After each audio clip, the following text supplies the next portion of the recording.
Mano a mano.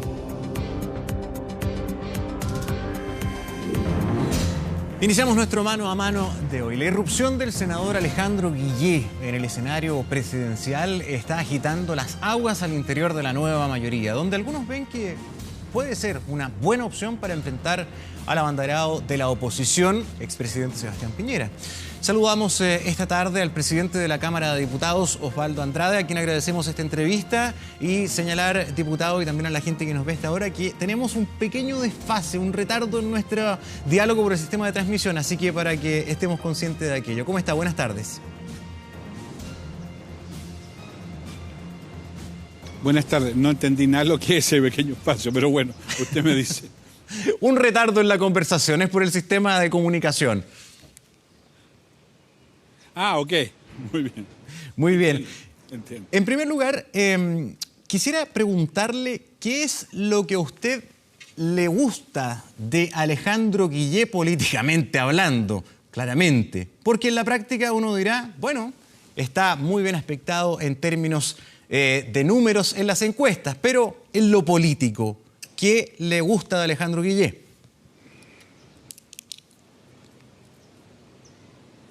Es una figura nueva, es una figura que tiene una gran credibilidad, ha logrado generar una empatía con la gente que es interesante. Le encuentro también algunas dificultades. Creo que su discurso todavía carece de contenido, solo está en el plano de las afirmaciones generales. Creo que no ha encontrado el formato para discutir con quién es nuestro adversario político, que es la derecha. Me preocupa cuando él concentra sus expresiones respecto a candidatos también de la nueva mayoría, que pudieran ser finalmente incluso a quien tenga que apoyar, cuando se refiere a otros. Y no le ha dicho nada respecto al gran adversario de la nueva mayoría, que es Sebastián Piñera. Echo de menos en Alejandro Guillé una mención a la derecha. Y en ese sentido me preocupa, porque es re fácil concursar con los cercanos. Lo importante es enfrentar a los adversarios políticos de verdad. Y ahí no le he escuchado nunca nada.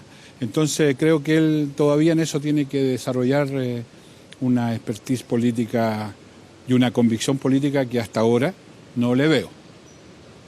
Diputado, precisamente han llamado la atención que el tono de Alejandro Guillé respecto al expresidente Ricardo Lagos ha ido cambiando. Él pasó prácticamente de ser un partidario de su eventual candidatura, incluso dispuesto a apoyarlo, a tener un tono mucho más crítico, incluso ya derechamente ubicándolo como un líder del siglo XX, apuntando a esa desventaja, digamos, por ser una persona que obedece a otros cánones.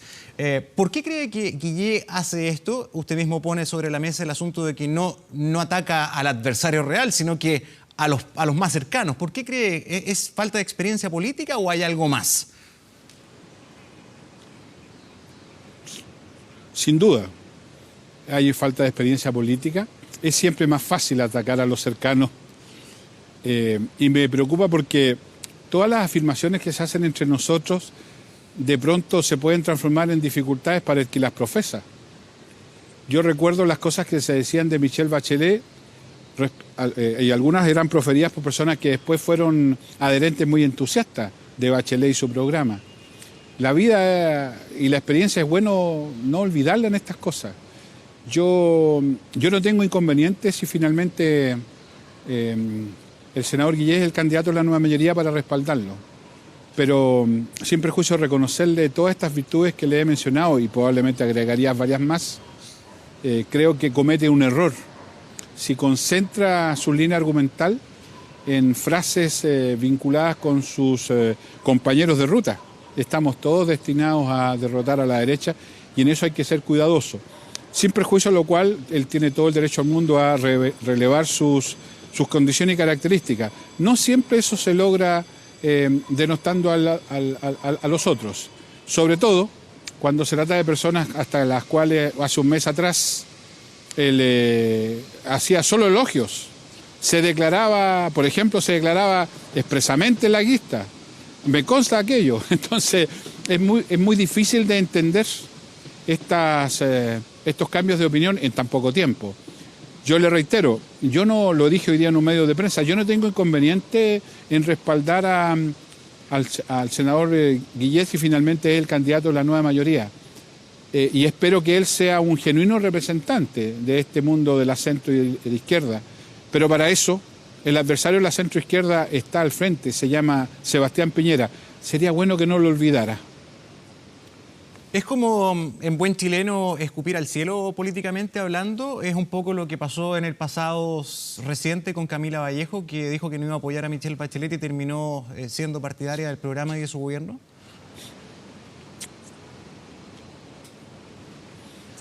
Usted lo expresó muy gráficamente y me evita la frase. Efectivamente, porque estas cosas son procesos, están en desarrollo y en consecuencia uno siempre tiene que pensar en que pasado mañana a lo mejor somos parte de la misma prefiguración con un candidato común que a lo mejor no es ni uno y otro. Por eso a mí me preocupa esta capacidad que tenemos en la nueva mayoría de tener fraseología de muy fácil dicción para referirnos a nuestros propios compañeros. Yo eso no lo haría, sin perjuicio que puedo tener opinión, por supuesto, porque somos parte del mismo conglomerado. Si ya la gente tiene una mirada distante de una coalición que se caracteriza más bien por el conflicto interno y por mostrar más bien señales de desunidad que de unidad, estas cosas no colaboran, porque al final, cuando enfrentemos a la derecha, que hoy día nos tiene ventaja, nos vamos a necesitar todo. Y ahí quiero saber cómo se van a explicar esta frase. Ese es el punto. Diputado, lo digo, discúlpeme, sí. Lo digo desde una persona que hoy día, perdón, solo agregarle, que lo digo desde una persona que no tiene inconveniente en respaldar a Alejandro Guillé, si él es nuestro candidato. Por eso hay que ser cuidadoso. Porque del mismo modo como podría respaldar a Alejandro Guillé si este es nuestro candidato, también estoy en disposición de respaldar a otro si es otro el candidato, y yo espero que Guillé haga lo mismo. Pero para eso entonces va a tener que explicar las cosas que decía ahora, y eso es muy inconfortable. Discúlpeme, el candidato de la centro-izquierda tiene que ser el que derrote a la derecha y el que mantenga el impulso transformador de Bachelet. En eso debiéramos concentrarnos. En el primer caso, el adversario es muy nítido, es la derecha. En el segundo, el punto es darle contenido y no quedarnos solo en la frase fácil. Sí, con respecto al expresidente Ricardo Lagos, se ha dicho, es un opositor velado del gobierno. Se presta para que la derecha hable a través de él. Son palabras del alcalde del Partido Comunista, Daniel Jadue. La cito porque, solamente para dar un ejemplo de cómo se está complicando la convicción que Ricardo Lagos debería conseguir dentro de la nueva mayoría. Hay mucha crítica, diputado Andrade. Por ejemplo, Guido Girardi, dentro del PPD, que sabemos lo que significa dentro de ese partido, tampoco está dispuesto a entregarle un cheque en blanco. ¿Por qué, a su juicio, le está costando tanto a Ricardo Lagos Escobar alinear a su coalición?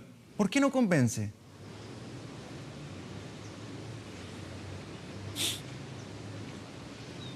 Bueno, yo no tengo problemas de convicción en esa dirección, así que me es difícil explicar las conductas de otros.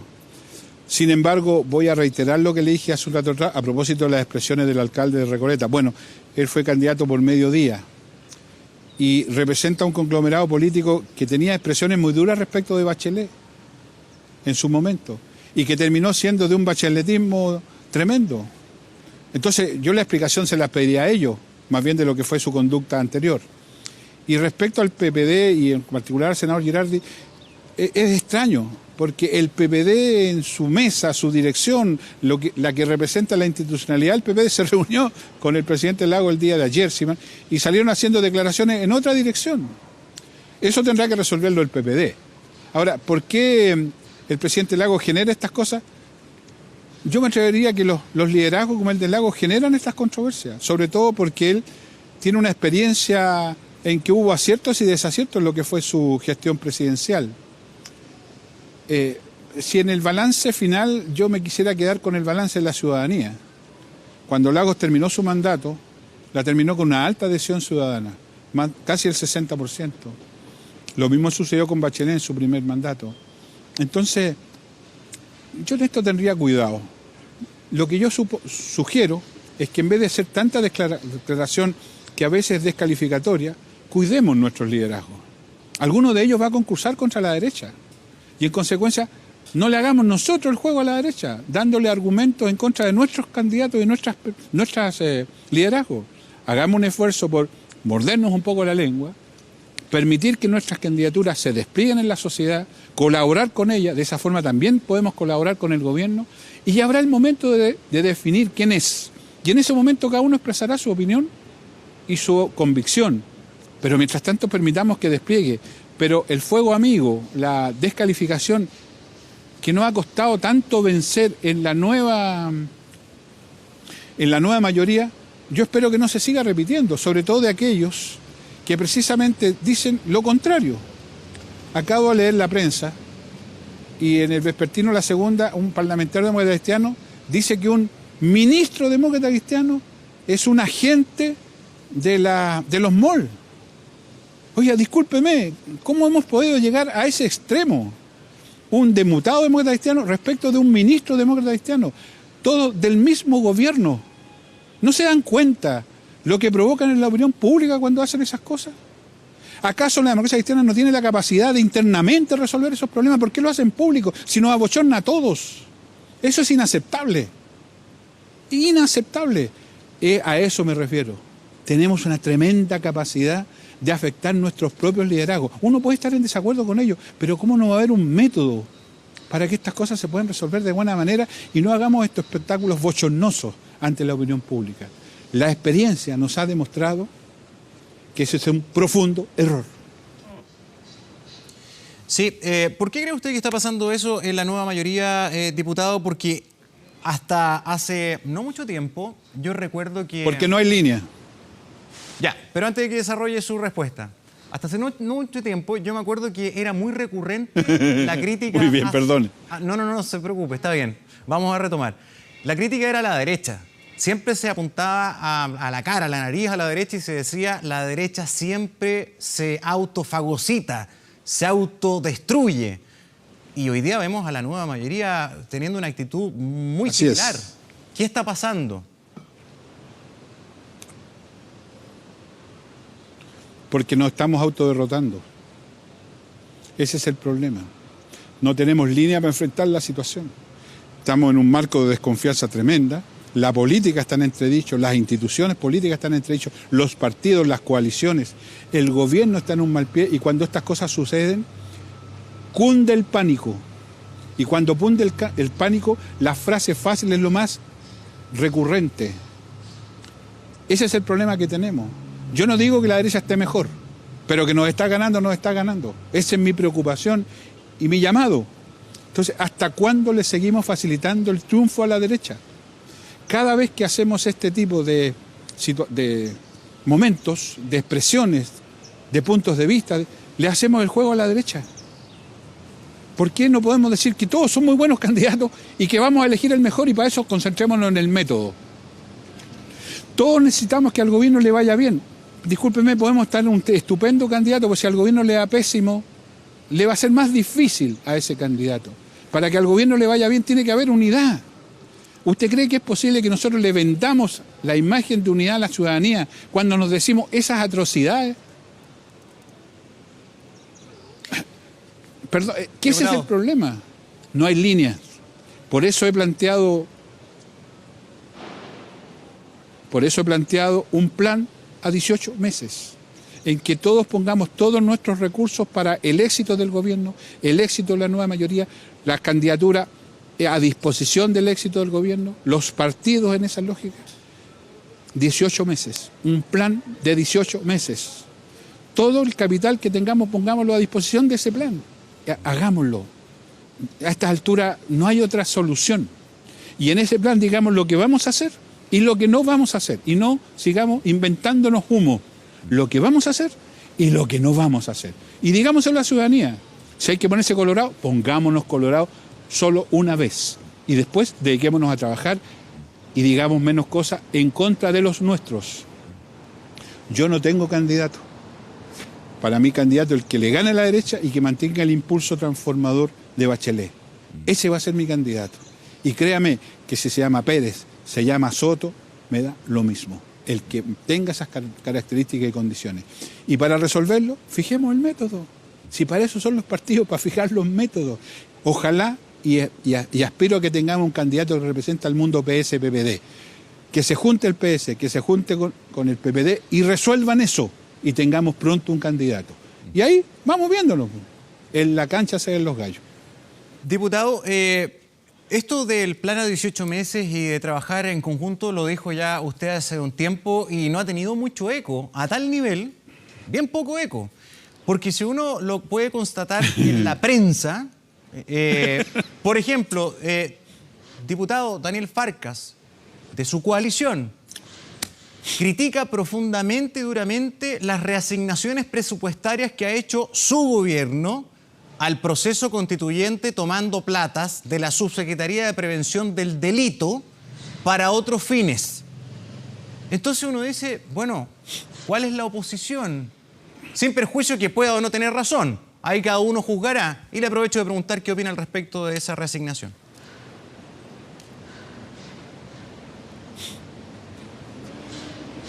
El hecho que cuando yo he planteado estas cosas, le voy a contar una anécdota. Cuando he planteado estas cosas en el comité político o en otros ámbitos, todos mueven la cabeza afirmativamente como se lo estoy haciendo en este momento. Todos la mueven así, todos están de acuerdo. Pero el paso siguiente es que ponerse en la tarea, parece que ahí hay una ruptura, hay una inhibición. No me pida que le explique porque no lo sé. Y respecto a lo segundo, bueno, le vuelvo a decir, ¿necesitamos oposición con los parlamentarios que tenemos? Pareciera que no. Mire, en el Parlamento, usted sabe, yo presido la Cámara, a mí lo que me llama más la atención, que las controversias más duras, las que generan mayor pasión, las que son de un grado de controversia cercana al paroxismo, son entre parlamentarios de la misma coalición. De la misma coalición. Incluso a veces del mismo partido. Ya le di un ejemplo hace un momento atrás. Eso, si no lo solucionamos eso, Piñera es presidente. La nueva mayoría está Entonces, autodestruyendo sus posibilidades. Que hagamos un esfuerzo. ¿Está autodestruyendo sus posibilidades? O usted, porque usted lo ha dicho en más de una oportunidad, No si tengo... la elección fuera hoy día, gana la derecha. ¿Por qué gana la derecha, cree usted? ¿Porque la nueva mayoría está muy mal? Así es. ¿O porque Piñera lo puede hacer mejor? Gana la derecha por... No. Yo no creo que haya nada peor para Chile que un gobierno de derecha. Y lo sufren los más pobres. Y lo sufren los trabajadores. Y lo sufre la gente que más necesita de un gobierno y de un Estado. De eso tengo la más absoluta convicción. Y me extraña que otros no tengan la misma convicción. Hay algunos que pareciera ser que a esta altura le dan lo mismo quien gobierne. Dicho eso, efectivamente yo creo que hemos mostrado un talento tremendo para facilitar esa tarea. Nosotros tenemos dos grandes adversarios en las próximas elecciones. La cantidad de gente que no va a ir a votar, y ese es un problema del sistema político en su conjunto, y la derecha. Y a pesar de que esos son los dos adversarios que tenemos, estamos haciendo cualquier cosa menos preocuparnos de esos dos adversarios. No estamos haciendo nada para recuperar la confianza ciudadana y en consecuencia, ¿por qué va la gente a ir a votar si no tiene confianza en los que van a presentarse? Y en segundo lugar, no estamos teniendo ninguna controversia con la derecha. Las dos cosas que son nuestros adversarios son exactamente las que no estamos preocupados. Y seguimos preocupados de que la resignación tal, que el tema tal, que el ministro tal, qué sé yo. Seguimos preocupados de, bueno, no quiero usar el lenguaje que debiera usar. ¿A usted le parece correcto que se haya utilizado plata de una repartición tan importante para un tema que es tan relevante para la ciudadanía, para ocuparla en el proceso constituyente? La delincuencia es uno de los temas que más preocupa a la gente según las encuestas. Yo no... Sin duda, es que plantearlo así es un poco simple. Primero decirle, en mi opinión, que la nueva Constitución es un tema que, en mi opinión, le importa mucho a la ciudadanía. Entre otras cosas, por los temas de seguridad pública también. Porque la Carta Fundamental es la que rige todo el quehacer institucional de un país. No estamos hablando de una ley cualquiera. Y en segundo lugar, si hubo esa resignación, es precisamente y probablemente porque no hubo ejecución de esas plata. Pues. Si estuvieran ejecutadas no se habrían podido reasignar. Entonces lo que hay que evaluar no es la pertinencia o no, es si hubo o no capacidad para ejecutar esos dineros asignados. Mire, el próximo presupuesto dice que va a ser un presupuesto austero. ¿Y sabe cómo se va a financiar? Básicamente con reasignaciones. ¿Qué significa eso? Que hubo un montón de programas diseñados que no fueron capaces de realizarse, y eso es gestión. Entonces, esto no es un tema conceptual, no es un tema que yo saco de aquí para allá. El tema es si vale la pena que yo tenga plata que no se está ejecutando y necesito plata en otras partes donde sí habría posibilidad de ejecutarla. Siempre habrá una decisión política detrás. El tema de prioridades políticas, etcétera, etcétera. Yo le podría decir en una de esas, ¿por qué en vez de que esté allá y que esté acá no lo reasignamos a salud? Pero eso ya es una discusión desde la teoría. Lo concreto es que probablemente había un programa, no tengo el dato preciso, por eso no soy muy categórico, que no fue capaz de ejecutar toda la plata que tenía. Pues. ¿Mala gestión? ¿Y para qué la quiere seguir teniendo ahí usted? Pero si es así, donde hay subejecución hay mala gestión. Pueden haber probablemente en algunos casos específicos razones objetivas, de otra naturaleza, pero en general, donde hay subejecución hay mala gestión. Le voy a decir algo más, para que no crea que estoy afirmando esto ahora. En el último comité político, cuando el señor ministro de Hacienda habló de este tema de las reasignaciones, yo pedí la palabra y le dije lo siguiente: ministro, si esa es la lógica está muy bien. ¿Qué programas no fueron capaces de ser ejecutados y cómo se van a reasignar esas platas? Pero le quiero agregar algo más, que no haya impunidad. Tal cual, como se lo estoy diciendo ahora, lo dije el lunes pasado, que no haya impunidad, porque si en alguna parte no fueron capaces de ejecutar los programas es porque no hubo capacidad de gestionar aquello. Y eso tiene nombres y apellidos. Y yo lo que le pido, que no haya impunidad. Se lo dije 2 veces. Así que no le estoy diciendo nada que no haya dicho ya. Sí, es que es súper importante lo que está poniendo sobre la mesa, porque ayer, por ejemplo, tuve la oportunidad de entrevistar a la subsecretaria de redes asistenciales hablando de un tema tan sensible como los hospitales. En esa área, que es tan importante para la ciudadanía, hay una tremenda subejecución. Se me dio toda una explicación técnica, pero usted lo dice, cuando hay una subejecución, o sea, no se puede gastar lo que se proyecta, se planifica y se compromete, hay una mala gestión. ¿Deberían salir las autoridades de salud entonces? Se lo pregunto. Yo no tengo duda. Yo no estoy por la impunidad en esas cosas. Le estoy diciendo, estoy por que no haya ningún tipo de impunidad. ¿Sabe por qué? Porque detrás de la asignación de recursos a determinados programas hay personas que van a ser objeto de esos beneficios. Hay personas que tienen derecho a ejercer el acceso a esos beneficios. Para eso son esas lucas, para responder por esos derechos. Cuando no se cumple con aquello, no se está respondiendo a derechos que tienen las personas. Y eso no puede ser gratis. Ese es mi punto. No puede ser gratis. Y si pueden haber muchas explicaciones. En una de esas, a lo mejor son súper razonables. Puede ser, por favor. No conozco cada caso en particular. Pero como criterio general, si yo al principio del presupuesto le puse 1.000 a un programa, era porque razonablemente lo justifiqué. Y por esa razón puse 1.000. Si al final del día no fui capaz de gastar los 1.000, es porque estaba o mal diseñado o porque no fui capaz. Pero ya sea por el mal diseño o porque no fui capaz, alguien se tiene que hacer responsable de eso. Muy bien, diputado Osvaldo Andrade, presidente de la Cámara. No es posible que en un país donde tenemos problemas de lucas no se cumpla. Perdón. No, termine por favor, donde tenemos problemas de lucas. No seamos capaces de usar esas lucas, eso. No seamos capaces de usar esas pocas lucas. Eso es lo que es intolerable. Muy bien, diputado, muchísimas gracias por habernos acompañado esta tarde. Discúlpeme que... No, gracias a usted.